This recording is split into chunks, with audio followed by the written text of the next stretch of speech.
পাকিস্তান আক্ৰমণৰ কাউণ্টডাউন আৰম্ভ। ৰাফেল যুদ্ধ বিমানৰ পৰীক্ষাৰ সময় আহি গ'ল।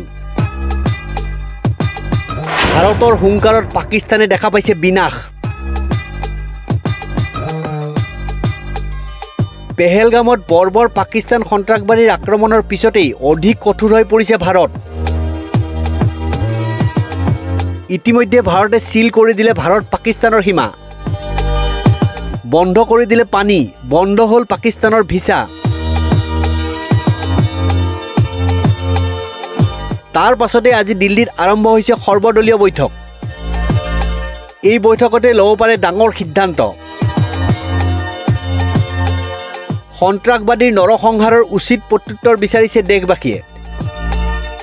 ভাৰতে আক্ৰমণ কৰিব পাৰে পাকিস্তান। পাকিস্তানৰ ভিতৰত সোমাই নিশেষ কৰিব সন্ত্ৰাসবাদীক। এই ভয়ে এতিয়া খেদিছে পাকিস্তানক। ভাৰতে পাকিস্তান আক্ৰমণ কৰিলে নিশ্চিহ্ন হৈ যাব পাকিস্তান। ভাৰতে সাজু কৰিছে ৰাফেল যুদ্ধ বিমান। নৌবাহিনীটো সাজু বিধ্বংসী ক্ষেপণাস্ত্ৰ।